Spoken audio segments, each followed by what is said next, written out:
he was with someone else before we were married, and I just still struggle thinking about that when we're together. I thought I had defeated it, but I think I just kind of numbed out my feelings to it. The defeat language is concerning because it's a fight you're not going to win because it's not a fight.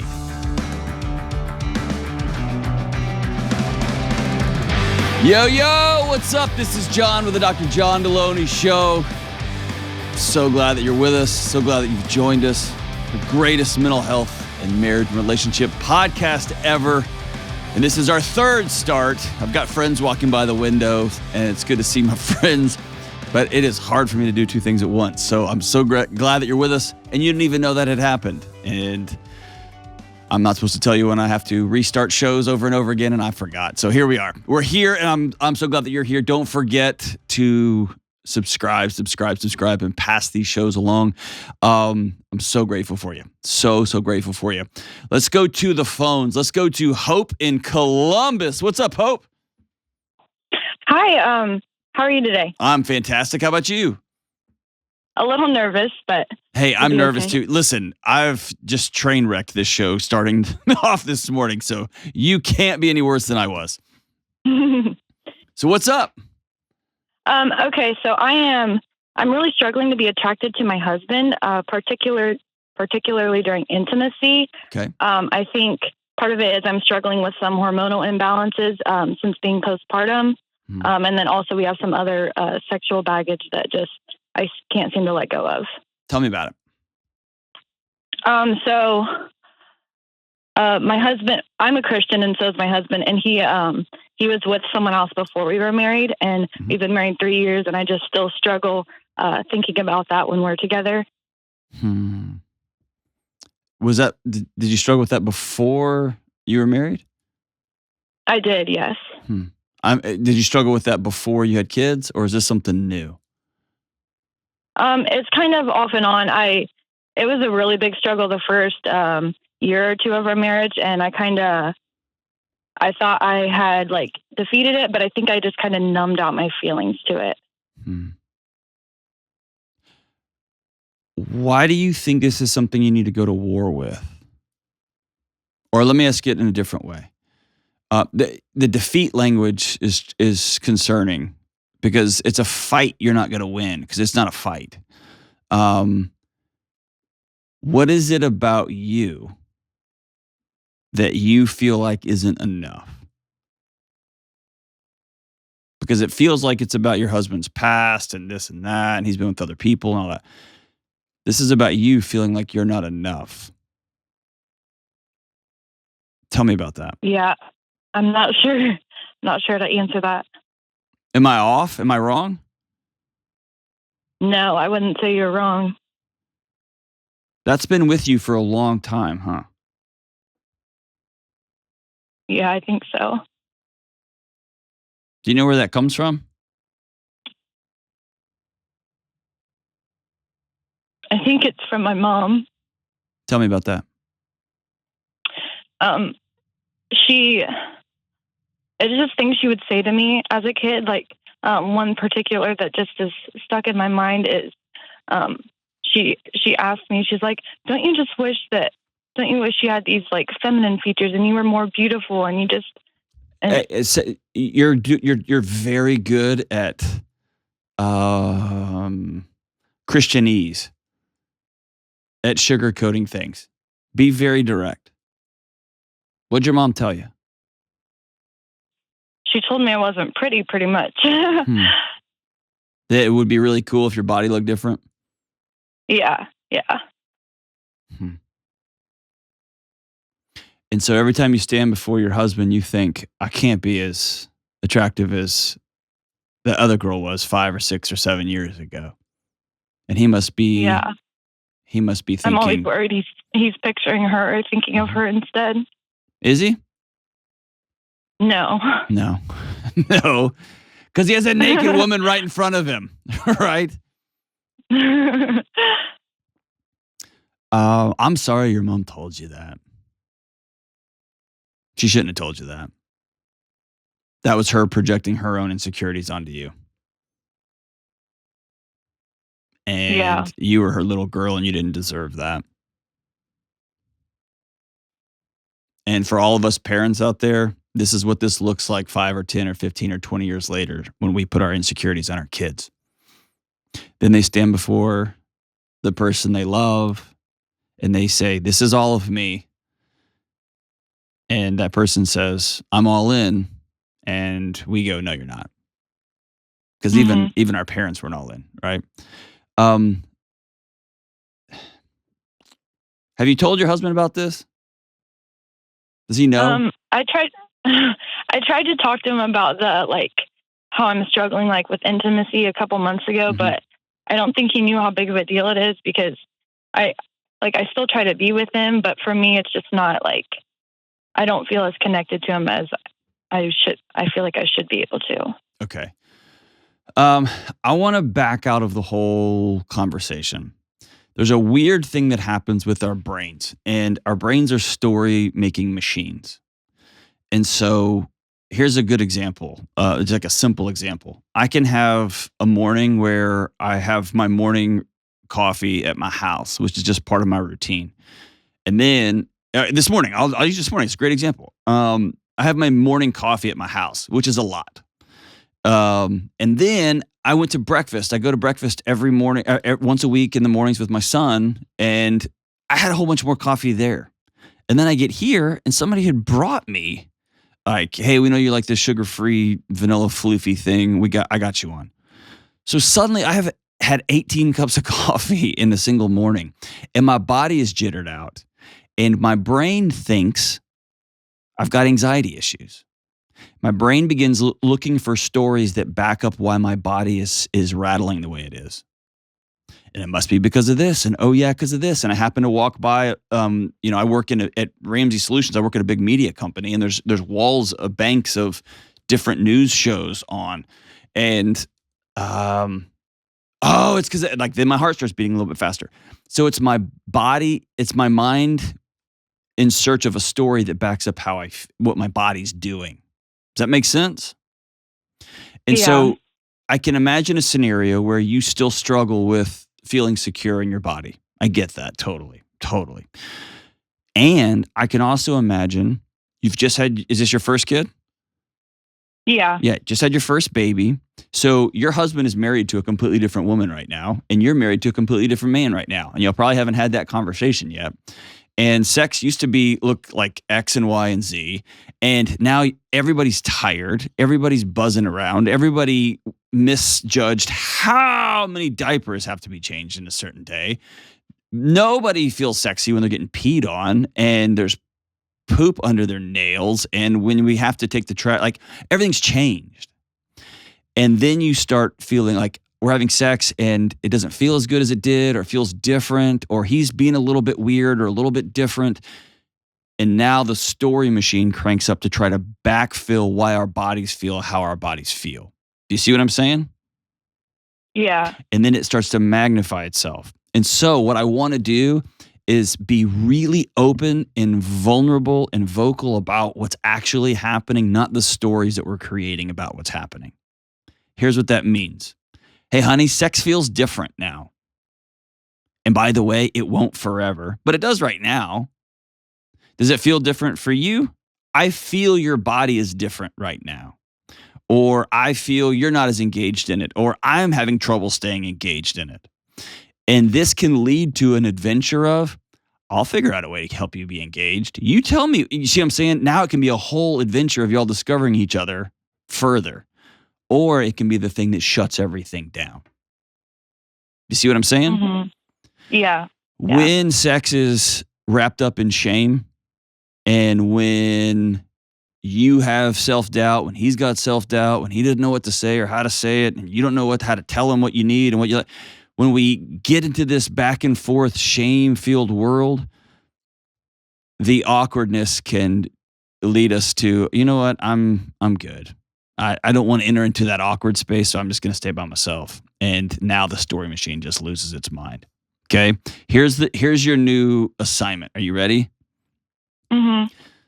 All right, let me just pause there. Tell me what you're feeling or thinking as I'm talking. You can say, dude, you're full of crap. Or tell me what you're thinking.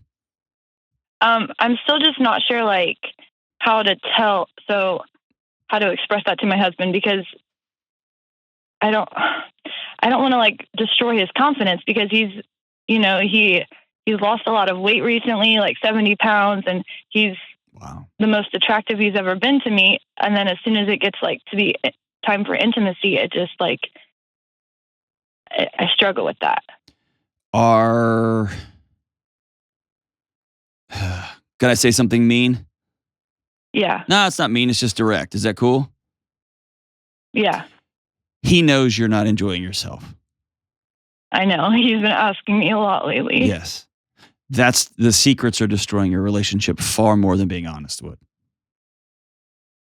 And that's what I'm saying. I don't think this has to do with his appearance. I don't think this has to do with his past. I think this has to do with you not feeling like you're worthy of a guy that looks as good as he does right now. I think you're bringing a story to the table that you're not enough. He accepted you, but man, he wish he could have so and so and so and so and so and so, and then your mind goes off to the races. At some point, you have to decide, I am not going to engage in those thoughts. When that thought lightning bolts in your mind, you're going to literally say out loud, "Nope, not doing that," and you're going to have some other thoughts to backfill it. Some really romantic, intimate times y'all were together, or times y'all laughed really hard until you almost threw up together. I don't think it's worth your energy to try to go down a rabbit hole every time you're in the middle of having sex and be like, okay, why I'm not really into this like I think. Why? That's the worst time. The worst time to be thinking through those kind of things, right? Because then you're not present in that moment. I want you to pick up a book called Come As You Are by Emily Nagoski, and we'll link to it in the show notes here. It's the greatest book on female sexuality I've ever read. It's not a faith-based book by any means, okay? But she is a teacher, and the book is easy to read, and I have had very, very few people not come back and say that book changed my life. It's incredible. And he might want to read it too. Here's the crux of it, and the reason I love it. She takes away the idea of sex drive. She changes the picture of what attraction is. And she creates a compelling case for sexuality, especially in like a marriage relationship, being very much environmental. It's not a sex drive. Like he's got more of it, I've got less of it. Sometimes it's a series of offs and ons. Okay. And the goal for each couple is to figure out how can we turn on as many ons in this environment and turn off as many offs, especially after you just had a baby, because everything is different now. Does that make sense? Yeah. Yeah. So here's an example at my house. I've told this on the show before. I thought that, like in my house, for years, the kitchen had to be clean before we went back into the back room. And I thought for years my wife was putting our time together second to having the dishes out of the sink. And I started taking it personal. Like, seriously? Like, I'm less, like, look at this. I'm a smoke show, right? I've got to be more attractive than like 7 dishes in the sink. And in her mind, she had a picture of the way a house is supposed to look so that she had accomplished her job. And she had created a story that if this isn't done, then I'm not doing my job. And if I haven't done my job, I can't relax and enjoy myself. And so what we were doing is we had 2 stories going about the dishes that neither of them were truthful or accurate, but they were stories we were bringing to the table. It ended up being a mess. And so finally when we sat down, because we had to, we neglected these conversations our whole marriage, and we had to start having these hard conversations or our marriage wasn't going to make it. We started talking about the series of offs and ons.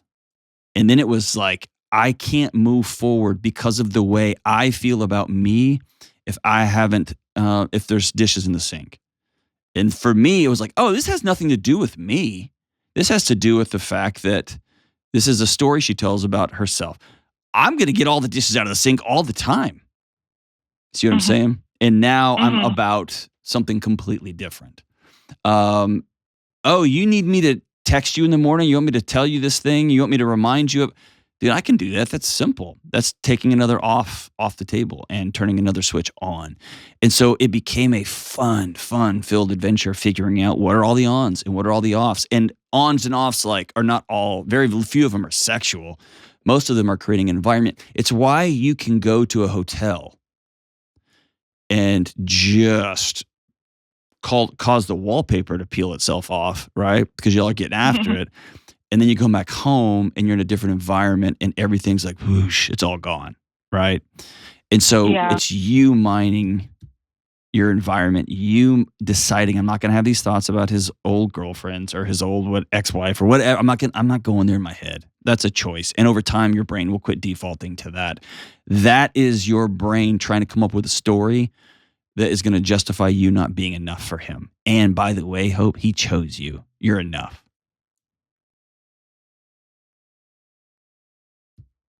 Do you believe that? Kinda.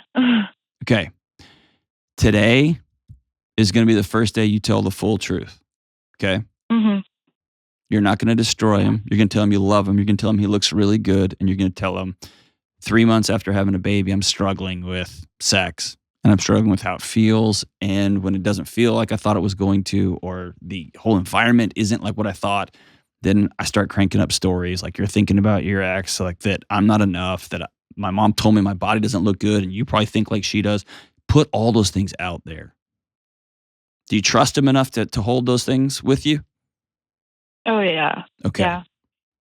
And maybe you write him a letter and read it to him so that you don't get nervous or don't get jittery or don't miss those things. And then you guys get to do the funnest thing in the entire world. Is you get to practice. You get to practice what intimacy is going to look like in this new season with the new baby. You're going to practice what intimacy looks like where you start feeling confident in your own body and confident in the fact that he picked you. He picked you as the one person he's going to be intimate with for the rest of his life. He chose you. And you all get to figure out together what offs and ons in your home mean. And dude, there's a lot of things to practice. You can practice free throws. You can practice, cutting boards in your backyard with your new circular saw. There's few things on earth better than practicing how we're going to be more intimate together and how we're both going to love sex more over time. It didn't get much better than that. But that starts with vulnerability. It starts with you being honest. And that, Hope, starts today. We'll be right back. Hey, Delony here, and I've got a word from our sponsor from BetterHelp. I've been on the giving and receiving end of therapy for years. When I was spinning out like a decade ago with wild anxiety, I had a moment, that light bulb moment that I knew I had to do something different. I knew I had to change something, probably a lot of somethings, right? But I found myself without the tools for taking the next step. And when you're facing problems or challenges in life, it's way too easy to get stuck in that anxious spiral of doom. I've been there. But when you learn how to stop that cycle and start taking ownership of your life, that's when you're free. And that's what therapy can help you do. It gives you the tools you need to do the problem solving in your own life. And that's why I love BetterHelp. BetterHelp is online therapy that offers video, phone, and even live chat sessions with your therapist. It's more affordable than in-person therapy. Plus, you can be matched with a therapist in under 48 hours. If you're ready to get the tools that you need to deal with the curveballs life's throwing at you, therapy can help. Visit BetterHelp.com/Delony to get 10% off your first month. That's BetterHelp.com/Delony. All right, we're back. Let's go to Thomas in Milwaukee. What's up, Thomas? Hi. Hi. I'm a chronic procrastinator, and most of the time I procrastinate things that are inconsequential. So I didn't think that it was, heavy enough to be a good fit for the show. But then I recently unknowingly ended up procrastinating something that turned out to be devastatingly consequential. So I just have these two issues now that I'm facing that I was hoping I could get your help with. If you, I think my face is actually on the Wikipedia page for procrastination. So it's good to meet you, Thomas. I too am a procrastinator. I turned in my chapter 2 of my new book at 12:22 a.m. the day it was due the other night. So I'm with you, man. And by the way, there is no too small to call the show, man. Because it may be inconsequential. Like you may be like procrastinating and it's inconsequential. Like it's not costing you your home or your job or your relationship, but it beats you up, man. And you feel ashamed of it. And it's annoying and you're always wondering about it. Cause I've been there too. What'd you do? What big thing did you blow out of the water? Well, part of the reason why it's bothering me is because there was a huge window, that I ended up, that it could have been easily avoided. And I didn't realize it until it was too late. You're speaking in circles, man. Tell me. I procrastinated getting new glasses for way too long. Okay. I felt like I didn't need it for the longest time. Finally, when I was like, I should probably get new glasses, I still put it off. I put it off and I put it off. And slowly but surely, my left eye is my bad eye. And it started to get to where, it's so day by day, it's so gradual that like, you don't notice it until all of a sudden you're like, whoa, I can't see something that I very obviously should be able to see. So I finally set up the appointment and everything seemed to be going fine for the longest time. They're just like, do you have any itching, redness, excessive discharge, any of that? And I was like, no, everything seemed fine. They covered my left eye, right eye seemed fine. They isolated my left eye and they held their hand out to the side. They said, how many fingers am I holding up? And there was a void where their hand should have been. And that was the first time that I realized I was like, okay, that ain't good. And then they had me read letters and I could see the letter that I was looking at, but the letter on either side was blurry. And okay, I was like, okay, well, that was different from the other eye. That's also not good. And they checked my eye pressure and they say anything above 20 is considered high. And then anything over 30 is considered like dangerously high. And they said mine was 40. So I was way above to where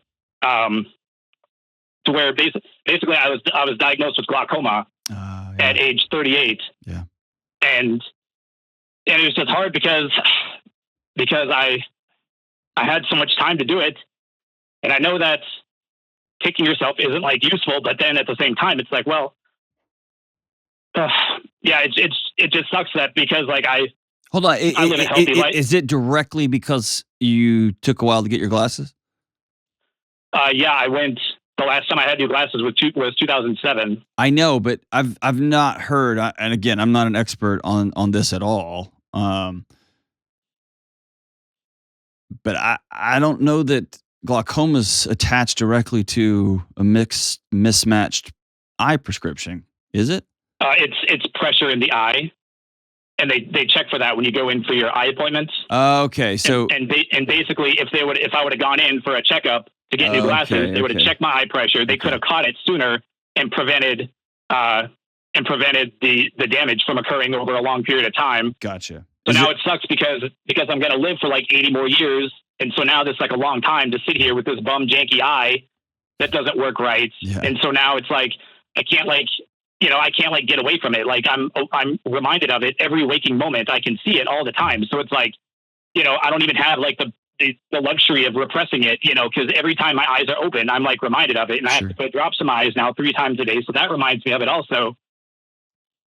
So I'm just like, how do I come to terms with that? Like, this is going to be like my life from now on. Cause I've been an adult for 20 years now. So I'm sitting here going like, boy, I have a couple more of those 20-year lifespans. So it's like when I'm 58, I'm still going to be dealing with it. When I'm 78, so it's just like, it's occurring to me like how long my life is going to be still dealing with this thing that there's going to be, as far as I know, no cure for like anytime soon.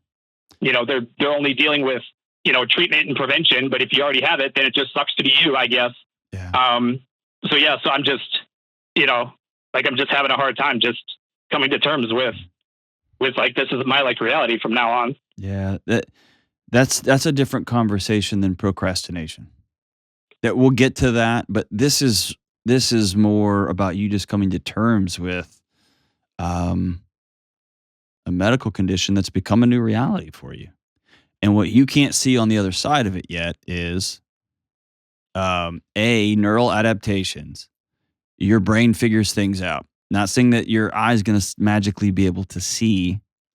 What I'm going to tell you is in 5 years and 10 years, in 2 years and 3 years, your body's ability to norm your new situation is extraordinary. It's just magic. I wish it's not magic, but it feels magic. And so right now on this side of it, the grief is so raw. It's so devastating. Your anger at your body, your anger at yourself, all that stuff is so raw right now that every time you open your eye, it's just this pulsing rage. My promise to you is that begins to dissipate over time and as you live into this new reality, just the way it is. And there's going to come a moment when you forget about it. Okay? Not forget about like you can't see, but there's going to be a moment when you're grabbing for something and you just turn a little bit more so that your other eye can help compensate for it. I've got friends who are war veterans that have different challenges and they just go about their day. And if you ask them about it, like, oh, yeah, that's a thing, but it just becomes part of their day. And so I'm telling you that to tell you right now, dealing with the guilt you feel over not taking care of this, you're imagining a bunch of different variables into this situation. Okay. Let's let it be what it is. It is. Whew, and it's gonna suck for a while.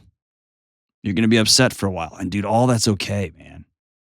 The how am I going to live moving forward? You're going to take care of your eyes moving forward. And you know that. I know that. This won't ever happen again. We both know that. And so let's make peace with that and let's exhale on that. Is that fair? Oh, yeah. Going to war against yourself and your body is not going to help, is what I'm saying. Being devastated and sad, completely normal. And if you skip over that spot, that's going to loop you back into more war with yourself and with other people. I would just be sad for a season. Stinks, man. Stinks. But the pain you feel right now is not going to be the pain you feel when you're 58. Okay? Okay. And it sounds trite, but you just got to trust me on that. Okay? Question now is asking yourself, what does, like you said, you procrastinate about a lot of stuff, little stuff now in your world, big stuff. Tell me about that. Well, mostly it's things that either just take a few minutes or, like, for example, I have posters that I purchased like 2 years ago that I just haven't put up on the wall because I don't have I'm an introvert, so I don't have like people over, so I could just not put it up and no one would care. Or, my car clicker is dead, but then I'm not I haven't locked my car in several months. Or basically anytime I don't know how to do something, I kind of hit a roadblock and I can't push past it. I've been wanting to learn how to sell books on Amazon, and I spent $200 on some video editing software that I haven't learned how to use yet because I can still use the old one that isn't as good, but I know how to use it. I have huge backlogs that are like overwhelming. I have a video game backlog and a Steam backlog, which are ridiculous. I have about 100 songs that I want to learn the lyrics to, but it's like thrash metal, so you can't hear the lyrics just by listening to it. You actually have to sit down with the lyrics and learn it one by one. Mm-hmm. And I have a movie backlog, and okay, I have. Let me jump in here. You've got a bunch of cool stuff that you want to do. Yeah, I'm single with no kids, so I have all the time in the world, and yet, like, paradoxically, I feel like I have no time because I also go to yoga, which then ends up taking almost 2 hours a day out of that time, and then by the time I come home from work, I just have this little tiny piece of time before I have to leave, and then when I come back, I just have like a few precious hours before I have to go to bed, and after work, I'm tired, and then hold on, yoga. Hold on, dude. Somebody early on in your life told you that you suck and that you're kind of a loser. Who was that? I don't think anyone. I was raised in a military family, but I was a good kid. Mm-hmm. My parents were strict but fair. I wasn't in trouble at all.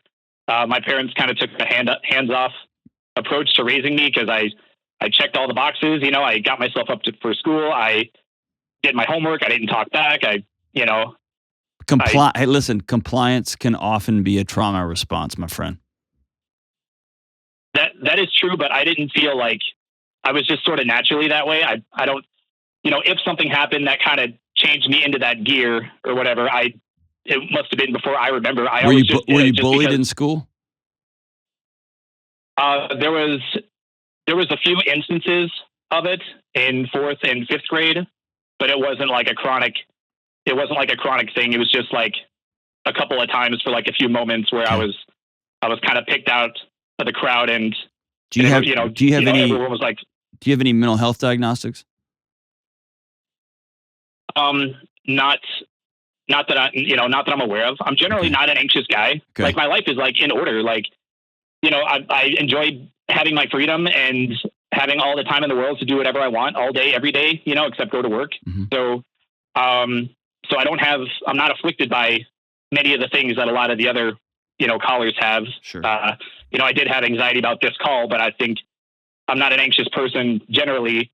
Okay. Just when I get done with work, I'm just kind of like blah. I'm diligent at my job, and I do more, I do way more working than talking, mm-hmm. So just when I'm done, I'm just like tired, and then I have to suck it up and go to yoga. And then when I'm done with that, now I'm like super mega extra tired. So I just kind of go into like blob mode, and a lot of the stuff, it doesn't even feel like I'm procrastinating at the time. Like I can rationalize why it's a good idea to do this instead of this other thing. And then next thing you know, it's been 3 weeks, and I'm like, oh yeah, I didn't do that thing 3 weeks ago that I had already put off for 6 weeks, So let me challenge you here. You might think that you have to get through this movie backlog and learning the lyrics to songs and learning new songs on guitar and learning how to make films. It sounds like, you know what you love doing? Collecting cool ideas. Yeah, and I do sort of like just like making large, I don't know if I did it on purpose or not, but I just have like all these huge lists of things to do, and then it's almost like overwhelming. But hold on. Procrastination. I don't think you're procrastinating. I think you like making cool lists. It would be cool to know how to do this. And maybe your thing is making lists.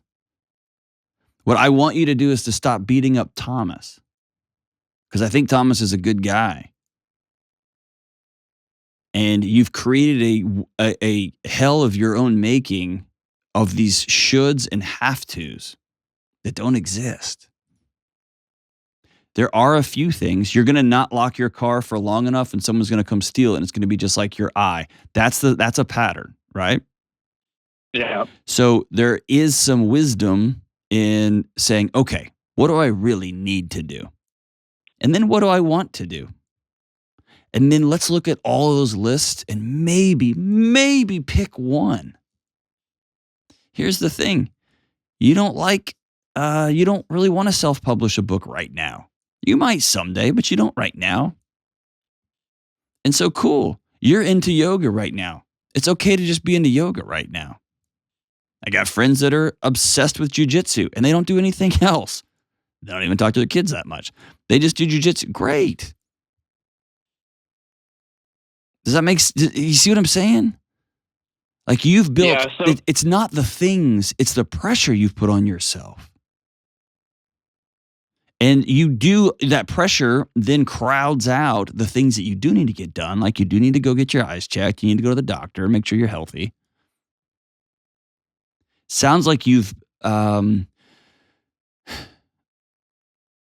almost list making becomes compulsive, and you just then it's almost like hoarding, except you're hoarding to-do lists, and you crowd out your mind. You like kind of like a hoarder fills up their house so they can't even get in and out of the house. They can't make a way to the bathroom. That's what you've done in your mind with all this stuff that's got to get done. I got to build it up. And dude, then you lose the enjoyment of just watching a movie or just jamming on some new thrash metal. See what I'm saying? Yeah. So should I just get rid of all my lists of all my lists? Because I'll still know in the back of my mind that they're there. But then no. I think you change your relationship with your lists. The stuff isn't the issue here. The stuff isn't the issue. It's your relationship to the stuff. That's the problem. You've created a world where you don't believe you're enough. And you don't believe going to work and working really hard and being good at your job and then going to yoga because it's something you enjoy that gets you moving your body and it helps you sleep. You don't feel like that's enough. And you're chasing what else you're quote unquote supposed to be or should be doing.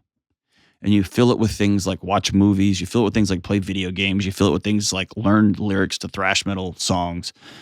And those in and of themselves, for most of us, aren't enough for purpose. They're fun. They give us joy, like a hobby, but it doesn't fill the purpose gap. And you are spinning your wheels, man, because you don't think you're enough, and you are, dude. And if you believe you're enough, then if you don't get to the movies, that's fine, because I'm good. I really want to take guitar lessons, Thomas. I do. I've been playing for like 30 years now, 35. I've been playing forever. And I played at a big event the other day. Every guitarist in every band was better than me. It was annoying. And I've been playing too long. And I was like, dude, I got to take lessons. I'm taking lessons. Thomas, I have not signed up for a lesson yet. You know what that means? I'm pretty good at guitar, and I'm good enough for what I'm going to do for the rest of my life. For right now, maybe one day I'll take lessons and get good. Just not right now. And I'm not going to beat myself up over it. Do you see the difference in that relationship? Yeah. Well, I think part of it is that because I have so much time, that I think that I like putting it on a list. It's like, well, I just have the rest of my life to get to it. So it doesn't matter if I get to it now or a year from now or 2 years from now. But then it all just kind of accumulates. Mm-hmm. And then next thing you know, it's like when you watch Netflix and you can't decide what to watch and you just spend a half hour trying to decide and then you just turn it off. Yes, yes, and yes. And so there's one way out of this. The lists don't work for you. And so let's take a season off from making lists. Let's try that. I would be willing to bet that your list making is an anxiety response. It's a way that you and your mind are trying to control your day, control your life, a life that you feel doesn't have purpose and meaning because you're just Thomas. And so let's stop making lists for a season and let's be highly intentional about making sure we know there's 4 or 5 things we got to get done. Put them in a calendar, put them on your phone, but put them on your calendar that's on your phone. And get your stuff done. Because it sounds like when you got a task to do, you'll go get the task done. You'll get your job done. You're going to show up for a Sunday dinner with your family. You're going to do those things. So let's put those things on the calendar and let's take a break from making lists for a while. And let's give yourself some space. Start asking yourself, not what are the things I have to do? What are the things I want to do? What are the things that bring me joy? What are the things that bring me purpose? And there's going to be a few things, brother, that you're going to have to just suck up and do. You got to go to the doctor. You got to get your car thing fixed so nobody steals your stuff out of your car. You got to do those things. But if you bought posters 2 years ago and you haven't put them up, you don't want those posters. Sell them. Sell them today. You don't want them because if you wanted them, you'd put them up. So just get rid of them and give yourself that peace. If you're not going to watch those 100 movies, just get rid of that list. It's not going to happen. And yes, it's going to be back in the back of your head. It will go away because you'll fill it up with more stuff. But let's look at those lists as though they are stuff in the house of a hoarder. And let's begin to ask yourself, what do I'm not going to learn the songs the lyrics to 30 thrash metal songs. Not going to do it. So I'm done with that one. Let's move on to the next. And let's start giving Thomas a lot of grace and a lot of peace. And let's stop asking ourselves, beating ourselves up, what do I got to do? And ask ourselves, what do I get to do today? What do I want to do today?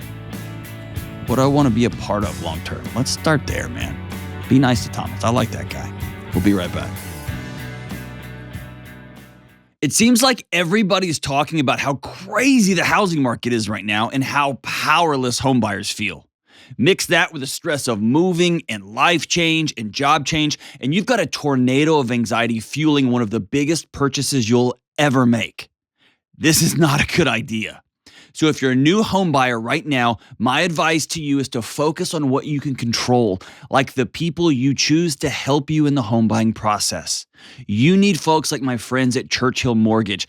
Churchill is a Ramsey trusted provider that's been helping people with their home mortgages for decades.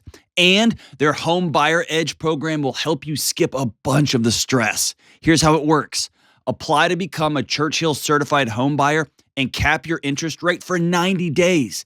Then you'll get a $5,000 seller guarantee to help your offer stand out. So go ahead, take a deep breath, because Churchill has your back. Check them out at churchillmortgage.com/Delony and get the Home Buyer Edge today. This is a paid advertisement. NMLS ID 1591. NMLSconsumeraccess.org. Equal housing lender. 1749 Mallory Lane, Suite 100. Brentwood, Tennessee 37027. Programs are for select loan types only and are not available in all states or locations. All right, we're back. Let's go to Rachel in Manchester, New Hampshire. What's up, Rachel? Hi, Dr. John. How are you? So good. How are you? I'm doing well, thank you. A little nervous, but grateful to be on the show. Awesome. Thanks for joining us. What's up? So my question is, excuse me, how do I raise my children to live in this technology-focused society without allowing them to become obsessed? I don't know. You tell me. You tell me. I'm trying to figure that out myself. I don't know what to do. Tell me about your kids and tell me what you're struggling with. So my husband and I are expecting our first child in December. So we don't have any children right now. But we've been, listening to you and Dave Ramsey, and we've been talking about what we want our family values to be. And a big one is, not being so obsessed with their phones that they will inevitably have eventually, and to value human-to-human contact and interaction. This one's actually easy, Rachel. Easy. Okay. You called the right guy. Because I'm an addict when it comes to my phone, and so it's something I've had to just deal with like I would if I was addicted to alcohol. Your kids, your first kid, your second kid, your third kid are going to find out the way the world works by watching you and your husband. Okay. And so if you want to create a world where phones are not the centerpiece of that world, at least until they get into grade school, make phones like a screwdriver. It just stays in the drawer. It's a tool that we use when we need it. Ta-da! And your kids will not even understand that's part of the world. Now, here's a couple of caveats to that. When my son was born, my wife and I were maniacs because it was right when iPads were coming out everywhere and cell phones were just it just felt wrong. I just, something about it wasn't right.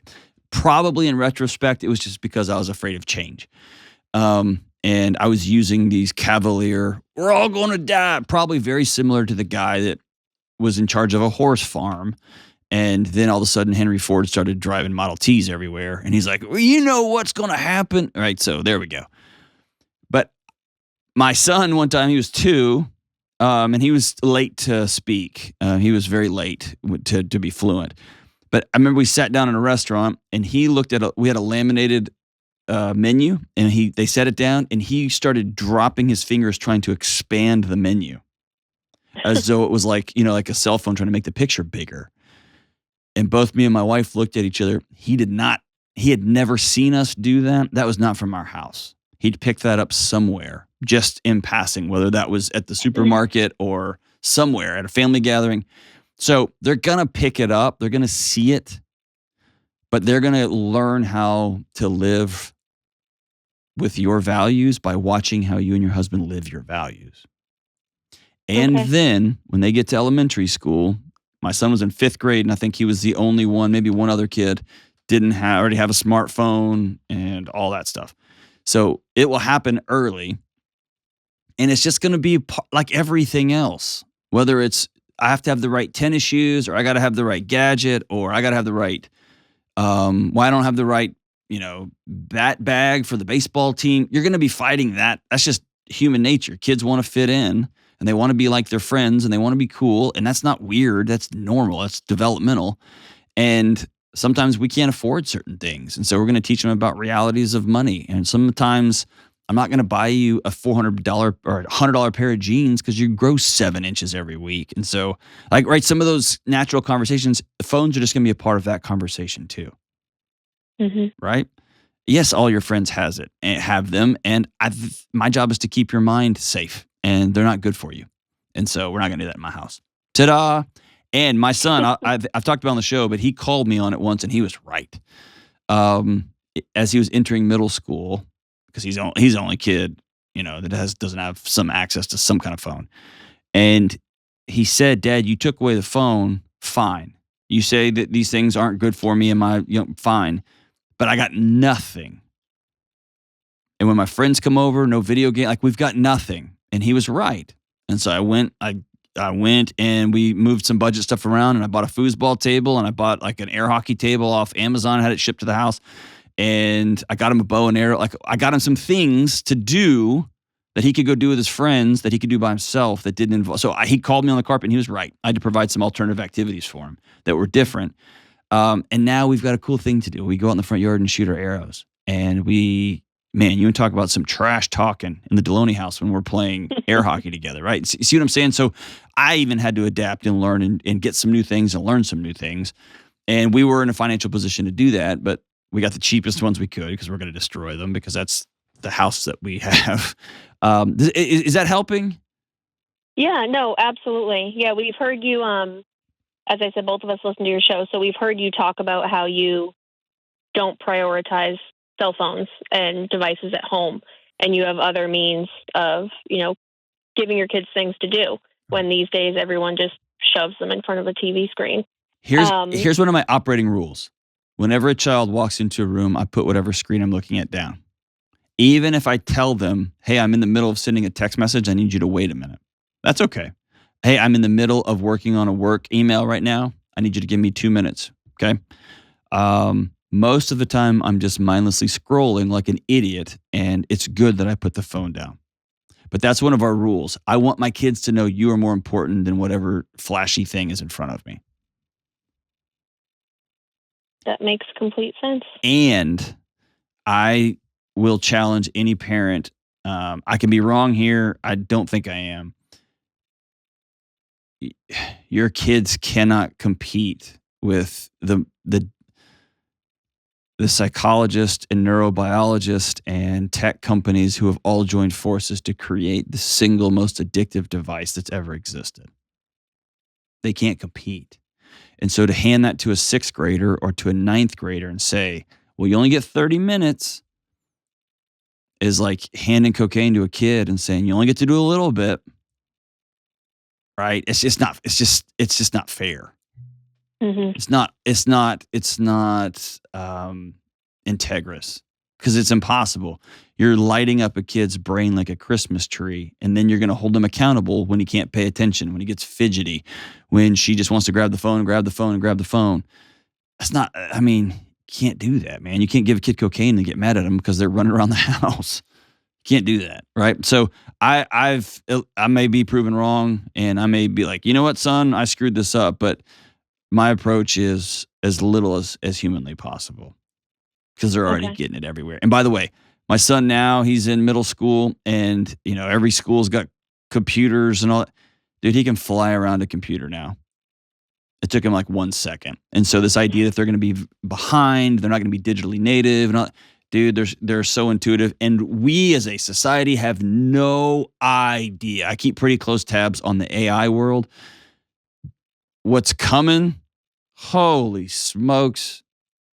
Dude, we're about to be living in a sci-fi movie in a profound way. And so I'm not worried at all about the intuitive nature of technology integration. It's coming, sister. It's coming. And so screens will be, I think, lower on the priority list in the coming years. Okay. Okay. I think this stuff is going to be so integrated and braided into our lives that keeping them from a phone will be the least of our challenges. And that's okay. I welcome what AI can bring to us and what advances it will help us as a society. And it could get off the rails and Terminator 2 could actually happen, right? But Rachel, remember these things, these two important things. They're watching everything you do. They're watching everything you do. And when a kid walks in the room, the screens go down. I think starting there is a great place. And congratulations to you and your husband for thinking through what kind of parents do we want to be? What's our picture of what our home's going to look like? And let's reverse engineer that early on so that picture comes true. Good for you, Rachel. We'll be right back. Hey, Delony here. One of the things I love about my job is answering the tough questions people have when they call into the show. Your stories are incredible, and each person's situation is unique. And for years, people from all over the world have been asking if I do private counseling or private coaching sessions for them or for their spouse. And as much as I'd love to, I can't realistically do one-on-one coaching sessions with every single person. It's just not possible. But that's exactly why I wrote my new book, Own Your Past, Change Your Future. Within the pages of this book is exactly what I would say if you and I were sitting down together at a table looking for the next right move for you to make in your relationships or to help you live a more whole and peaceful life. As you read through each section of this book, I will show you how to look and own the roads from your past and head to the new roads of a well life moving forward. Go to johndelony.com to get your copy today. That's Own Your Past, Change Your Future at johndelony.com. All right, we are back. And hey, the song of the day is Queen and David Bowie's Under Pressure. Quick left turn here. The other day I was getting onto the airplane, and the front row of my Southwest flight was, that's right, Vanilla Ice. It was incredible. And I wanted to say what's up, and I didn't. I don't want to be that guy. I always appreciate when people say hi to me, and I'm not near as famous as Vanilla Ice. But I just felt like, man, back in middle school, he was the soundtrack to most of my failed romances, and I thought we had a moment. Did you want to ask him if he actually stole the bass line from this song? I didn't. I cannot tell you how much restraint it took me to walk by him and go, "Word to your mother." I almost did that, dude. I can't tell you. It was coming out, and I was like, stop. Just keep walking, man. Because people come up to me and they tell me things that I say on the show that I don't remember saying it, and I just think it's weird. They'll walk, like, there's nothing stranger than sitting eating Chick-fil-A in an airport and someone walks by and goes, "Is that rocket diarrhea, bro?" And I'm like, what? Oh, because I say that a lot, right? So anyway, that's a long left turn. That's some deep cuts. If you're a Vanilla Ice fan, which, let's be honest, we all are, you'll know that the bass line of his famous Ice Ice Baby may or may not have been completely ripped off and lifted from Queen and David Bowie's classic hit, Under Pressure. What a tune, man. What a tune. You want to have some Spotify fun today? Procrastinating for whatever it is you should be doing that's going to advance your real life? Go down a YouTube rabbit hole about Under Pressure and Ice Ice Baby. But until we get there, the song of the day is Queen and David Bowie's Under Pressure, and it goes like this. Num Bidet. Dum bum bidet. Dooba dum ba ba baby. Pressure. Pressing down on me. Pressing down on you. No man asked for. Under pressure that burns a building down, splits a family in two, puts people on the streets. Ba ba bay. Ba ba bay. D-data. E-data. That's okay. That's okay. That's right, folks. This is the greatest podcast ever. We'll see you soon.